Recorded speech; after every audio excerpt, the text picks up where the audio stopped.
Hello, Mr.Gobbo here. Welcome to Battle Report number 10.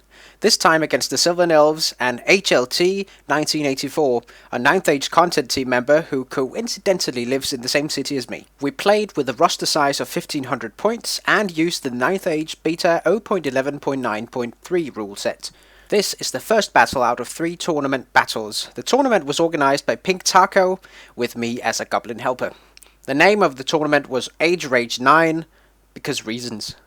We deployed terrain after the manner of certain ETC templates, and our deployment type was classic deployment, with the secondary objective being hold the ground. Now, let's have a look at our lists. As always, feel free to pause the video at any time in order to get more time to read the details. Now this is interesting. My opponent only had 3 drops during deployment. The Dryads, 1 unit of Sentinels, and his characters. I have no idea what to expect from this list, other than the Dryad unit seems to be very strong for their points, especially when standing in a forest. Now to Mr. Gobbo's dream. In regards to my list, as mentioned in my previous battle report, I went away from the Cave Goblin theme. Mr. Gobbo is my army general, equipped with the Beastbane Halberd to provide a counter to monstrous beasts / infantry, and things immune to normal attacks. Ola the Finka is my level 3 Forest Goblin Big Shaman, and will provide hexes on my enemies and sneaky magical moves for a flanking duty, while mounted on a Gargantula.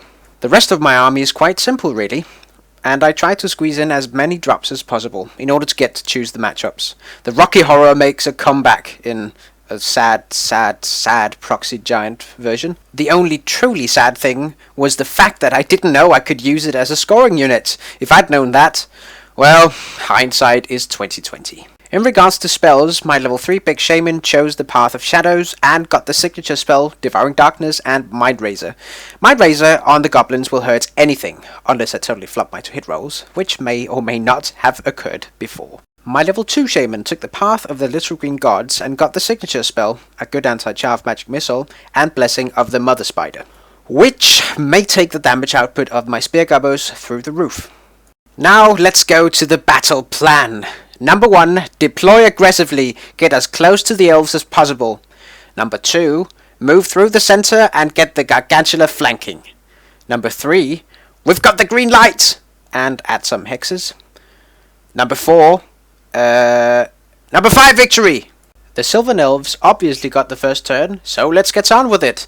The Sylvan Elves turn 1. In the movement phase, the Elf General moves forwards, very capable of looking out for himself, as I have no war machines to threaten him. The rest of the Elves generally remain stationary. In the magic phase, the Dryad Matriarch increases the strength and toughness of the Forest Prince by 1. And in the shooting phase, the Sentinels kill my leftmost Wolf Chariot. Your death will be avenged! And there's no close combat.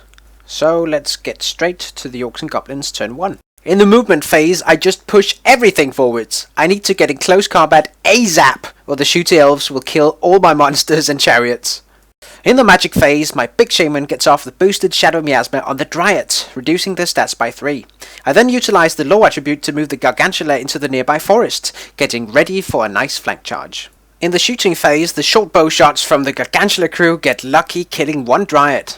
And no close combat. So it's time for the Sylvan Elves turn 2. In the movement phase, the Ponzi Elves position themselves to get ready to receive my powerful charge. The Prince moves into flanking position. In the magic phase, the Matriarch casts a damaging spell on the last Wolf Chariot, causing 2 wounds.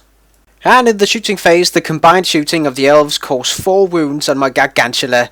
Ouch! And there was no close combat yet, but there will be. Soon. Very soon. And it's time for the Bloodthirsty Goblins turn 2. That's the sound, lads! We've got the green light! In the movement phase, I charged the Dryads with everything possible, the Gargantula in the flank, the Forest Gobbos, Idol, and Chariots in the front. All make it except the Idol, who fails to roll a 5. My skirmishers then move up and try to screen the Idol.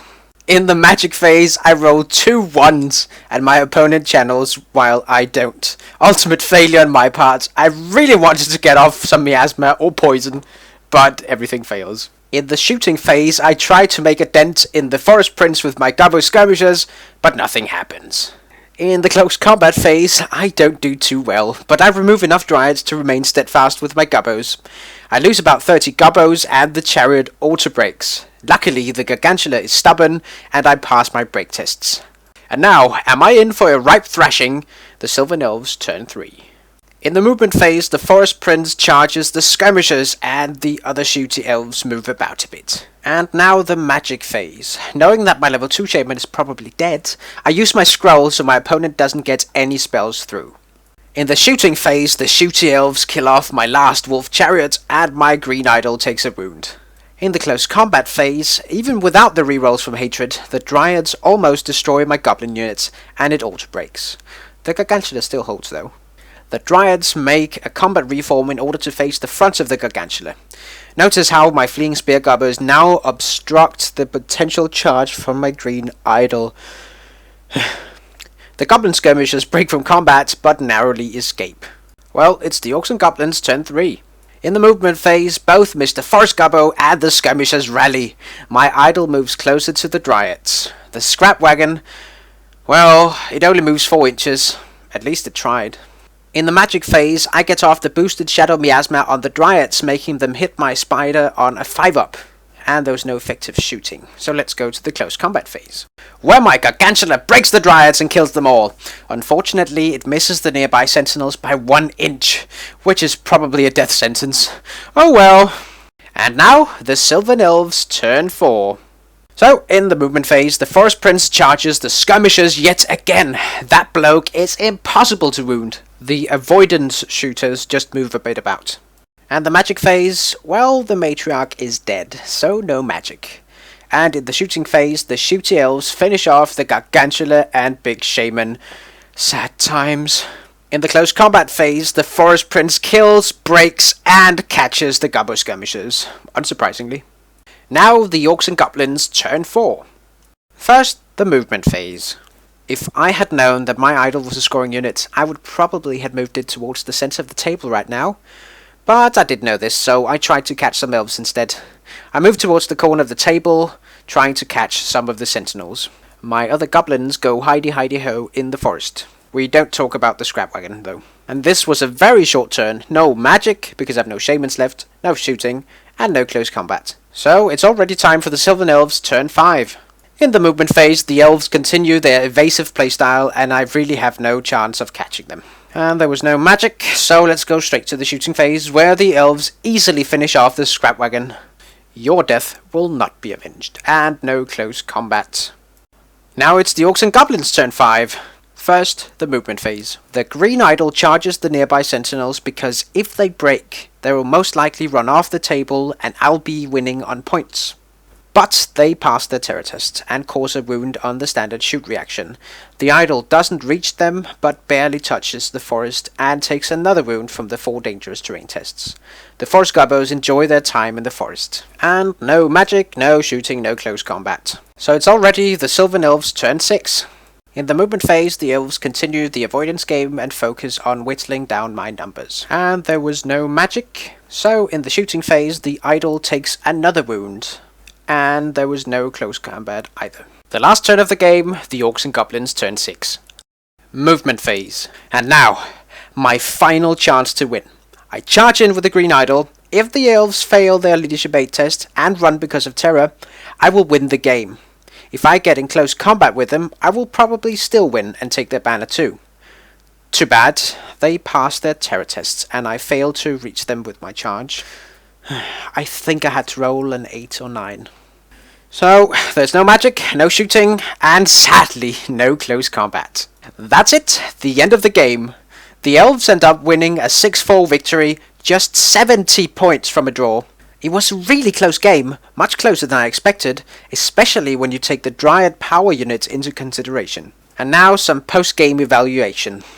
Number 1, a possible highlight of the game was my supercharge on the Dryads. Not a smart move, but a fun one. Here, the clever thing to do would be to charge with the Gargantula and then the Chariot and Idol, since the Gobbos would give the Dryads too much combat res, making the Idol auto-break and lose its standard. But of course, Mr. Gobbo wasn't able to figure this one out. Number 2, Another thing to mention, yet again, was the fact that I was unaware of my Green Idol's scoring capabilities. Getting him near the center of the table could have won me the game. But then again, a close game against a good opponent and I didn't get absolutely destroyed. I would call that a small victory in itself. So, that was the first of 3 Age Range 9 tournament games, so stay tuned for the next step in my Orcs Gobbo campaign. As always, if you have any feedback, tactical or otherwise, feel free to leave a comment on my video or on my 9th Age user blog and I will respond as quickly as possible. I should go, Mr.Gobbo out.